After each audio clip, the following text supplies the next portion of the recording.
Psaume 78. Mon peuple, écoute mon enseignement, sois attentif à ce que je vais dire. J'énoncerai des propos instructifs, j'évoquerai des secrets du passé. Nous avons entendu et nous savons ce que nos pères nous ont raconté. Nous n'allons pas le cacher à leurs descendants.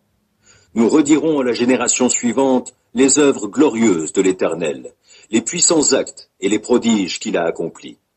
Il a fixé une règle en Jacob, établi une loi en Israël, et il a ordonné à nos ancêtres d'enseigner tout cela à leurs enfants, afin que la génération suivante puisse l'apprendre et que les enfants qui viendront à naître se lèvent à leur tour pour l'enseigner à leurs propres enfants, afin qu'ils placent leur confiance en Dieu, qu'ils n'oublient pas comment Dieu a agi, et qu'ils observent ses commandements, qu'ils ne ressemblent pas à leurs ancêtres, génération indocile et rebelle, génération au cœur trop inconstant, dont l'esprit n'était pas fidèle à Dieu.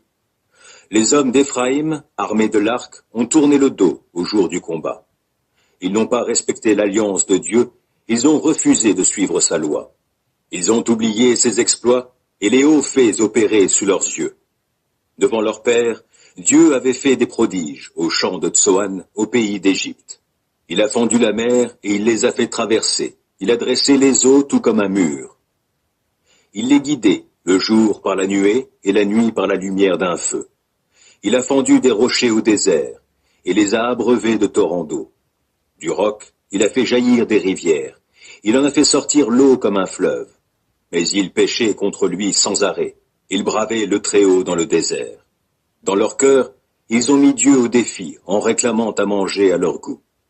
Ils ont tenu des propos contre lui, disant « Dieu pourrait-il dresser une table dans le désert ?» C'est ainsi qu'il a frappé le rocher. L'eau a coulé, des torrents ont jailli. Pourrait-il aussi nous donner du pain ou procurer de la viande à son peuple?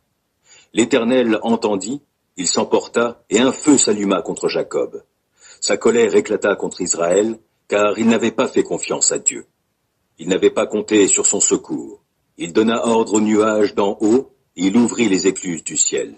Pour les nourrir, il fit pleuvoir sur eux la manne, et il leur donna le froment du ciel. Chacun mangea de ce pain des puissants. Dieu leur fournit à satiété des vivres. Il fit souffler le vent d'est dans le ciel, et par sa force, il fit venir le vent du sud. Il fit pleuvoir de la viande sur eux, aussi abondante que la poussière.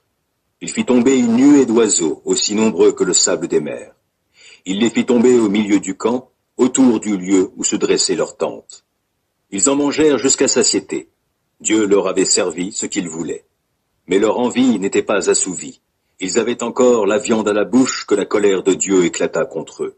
Alors il frappa les plus vigoureux, abattant les jeunes gens d'Israël.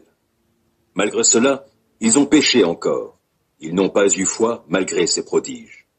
Il fit s'évanouir leurs jours de façon lamentable et terminer leurs années dans l'angoisse. Dieu les frappait. Ils se tournaient vers lui. Ils revenaient à lui, en le suppliant instamment, se souvenant qu'il était leur rocher, que le Dieu Très-Haut était leur libérateur. Mais s'ils priaient, c'était pour le tromper. Les propos qu'ils lui tenaient n'étaient pas sincères, car leur cœur n'était pas droit envers lui, à son alliance, ils n'étaient pas fidèles.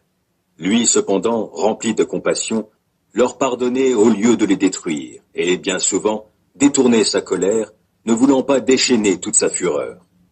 Il considérait qu'ils étaient fragiles, un souffle qui passe et ne revient plus.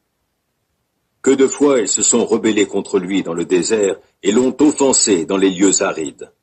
À nouveau, ils mettaient Dieu au défi et ils attristaient le Saint d'Israël. Car ils oubliaient son œuvre puissante, comment il les avait sauvés de l'oppresseur en Égypte. Il avait fait des miracles et, au pays de Tsoan, des prodiges. Canaux et rivières changés en sang, nul ne pouvait plus s'y désaltérer. Mouches venimeuses qui les piquaient, grenouilles qui causaient leur ruine, leurs récoltes livrées aux sauterelles, et le fruit de leur labeur aux criquets, leurs vignes ravagées par des grêlons, et leurs figuiers sous les effets du gel, leurs troupeaux abandonnés à la grêle, et leur bétail décimé par la foudre. Il déchaîna contre eux son ardente colère, son courroux, sa fureur, et les mit en détresse, en envoyant une armée d'anges de malheur. Il donna libre cours à sa colère, et il ne leur épargna pas la mort. Au contraire, il les livra à la peste. Il frappa tous les fils aînés d'Égypte, les premiers fruits de leur virilité dans les logis de Cham. Comme un troupeau, il fit sortir son peuple, et il les conduisit dans le désert, tout comme un berger conduit ses brebis. Il les conduisit en sécurité, les préservant de tout sujet de crainte, et la mer engloutit leurs ennemis. Il les fit ensuite venir sur son territoire sacré. Il les conduisit jusqu'à la montagne qu'il s'était par lui-même acquise. Il chassa devant eux des peuples étrangers, et il attribua à chacun par le sort une part du pays en patrimoine. Il installa les tribus d'Israël dans les demeures des Cananéens. Mais ils ont voulu forcer la main au Dieu très haut, et ils se sont rebellés contre lui. Ils n'ont pas respecté ses lois. Ils se sont dérobés et se sont montrés traîtres, tout comme leurs ancêtres. On ne pouvait pas leur faire confiance, pas plus qu'à l'arc dont la flèche dévie. Ils l'ont irrité avec leur haut lieu. Par leurs idoles, ils ont provoqué sa vive indignation. Dieu l'entendit. Il se mit en colère et il prit Israël en aversion. Il délaissa sa maison de Silo, le tabernacle où il résidait parmi les humains. Il laissa partir en captivité le coffre sacré, trône de sa force, et livra aux ennemis sa splendeur. En colère contre les siens, il abandonna son peuple à l'épée. Le feu consuma ses adolescents, et l'on ne chanta plus l'éloge de ses jeunes mariés. Ses prêtres périrent sous les coups de l'épée, ses veuves n'eurent pas droit à des larmes.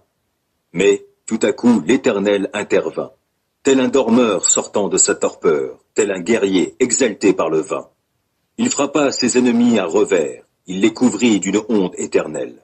Il écarta la maison de Joseph, ne choisit pas la tribu d'Éphraïm. Mais il choisit la tribu de Juda, le mont Sion, qu'il prit en affection. C'est là qu'il édifia son sanctuaire, tels les lieux élevés, comme la terre établie pour toujours. Il a choisi son serviteur David, et il l'a tiré de ses bergeries. Il l'a pris du milieu de ses brebis, pour qu'il soit berger de Jacob, son peuple, et d'Israël, qui est sa possession. David fut pour eux un berger intègre, qui les guida d'une main avisée.